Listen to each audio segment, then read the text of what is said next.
This is lot 202, chestnut filly by St Mark's Basilica, which Star Thoroughbreds has just purchased at the Melbourne Premier Yearling Sale for $220,000. We've been looking at, or I've been looking at all the St Mark's Basilica yearlings this year with an eye to being able to purchase one for Star. Seen some nice St Mark's Basilicas around the track. I mean, there was a particularly nice colt that we liked up in at the Gold Coast sales, and we sort of followed him through, but he made I think it was either $600,000 or $700,000, and so that's sort of the sort of money that they've been selling up to. And then I know last year over in Europe, his first crop of yearlings were very well received. One of his fillies actually topped the Arcana sale, made 1.7 million euros, which is roughly about 2.8 million Australian dollars. So you can see that the St Mark's Basilicas have been in great demand at the yearling sales this year. So as a racehorse, look, he's a very good 2-year-old. He was actually champion 2-year-old in Europe. He won the Dewhurst at his last start as a 2-year-old, which is the European equivalent of a Golden Slipper. And then as a 3-year-old, he was imperious. I mean, he had 4 starts, all in Group 1s, and he won each of those 4 starts. That's a pretty damn good record for any horse to spread out over a period of months, over about 6 months, to win 4 Group 1 races, and some of the best Group 1 races in Europe that year. And accordingly, he was named Horse of the Year in Europe that year as a 3-year-old. So a horse that only, I think, raced 8 times, he won his last 5 starts, all Group 1 races. So a hell of a racehorse, St Mark's Basilica, by a staying called Sayuni, who's been a great stay in himself, out of a Galileo mare, and of course obviously Galileo needs no introduction, as a sire, and he's one of the great stallions of the last sort of 50 years. This filly, what was likeable about this filly, again, it was a mare's first foal, a stakes winning mare called Hela, who was a particularly talented mare. She won her first 7 starts in Tasmania. What was impressive was that she won those races, and she raced from a period of October through December, January, February, March and April, winning those races, and stayed in training that whole time in her first racing preparation. So for her to win 7 races in a row, the first defeat came when they stretched her out to 2,000 metres in the Australasian Oaks at the end of the preparation. And I mean, it was a big ask. It was now May, so to ask a filly to do that was one big ask. Unfortunately, that may have flattened her, and we never got to see the best of her after that. She only had a few more starts.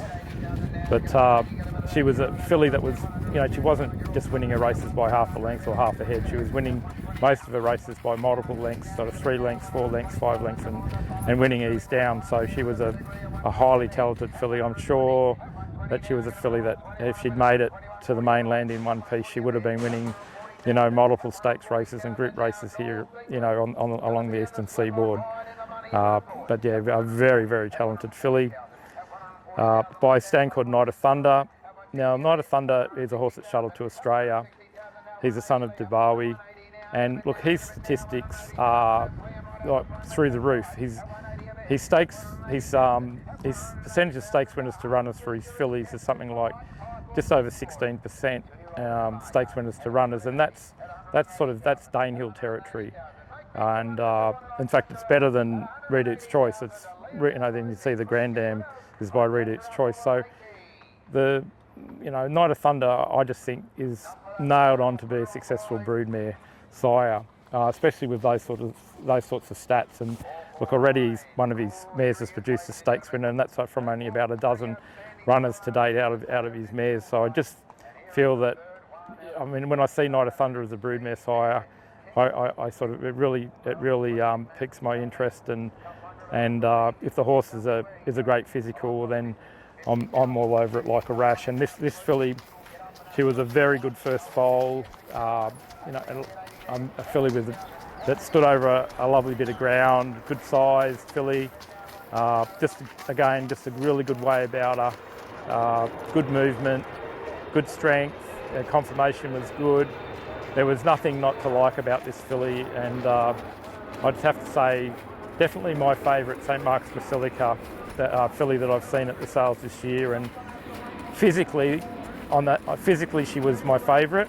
And then when you add this pedigree into the mix, and the fact that her mother was such a good race mare, by such a great stallion in Night of Thunder, Grandam by Redute's Choice, which is unbelievable stallion as well, and then broodmare Sire, and then the family below you see on the fourth dam. This is a great family. It's Fanfalucia's family, and that's a family that's produced in this part of the world horses like Home Affairs, which was trained by Chris Waller, Russian Revolution, Encosta de Largo, Flying Spur, a couple of group winning fillies called Pear Tart and I Am a Star. It's one of the best families in the world. So this filly I think has got a lot going for her, not just physically but certainly from a pedigree perspective as well. So as I said, St Mark's Basilica, just a gun racehorse, one of the best horses to shuttle to these parts of the world. And out of a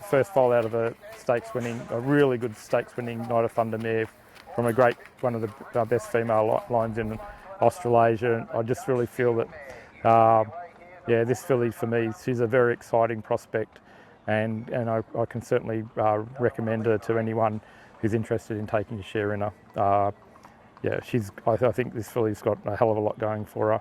Armadale Stud actually said to me afterwards, they said it was the best foal that they had on the farm last year. Best foal, best weanling, best yearling. So we've had a lot of success with Armadale Stud. We've been able to buy a couple of good stakes winners off them in the last few years. Horses like De Roche, Group 3 winning mare, and then the very exciting stakes winner Durazo, who's won 8 out of 11 or 8 out of 12 starts, and he's untapped. So both those horses came from Armadale Stud. Also another good horse to come off Armadale was Mystic Journey. So she was champion 3-year-old filly in Australia. This is a farm that can produce top line horses, and as I said, David and Rhiannon Wishaw both said to me that she was the best foal born on the farm that year.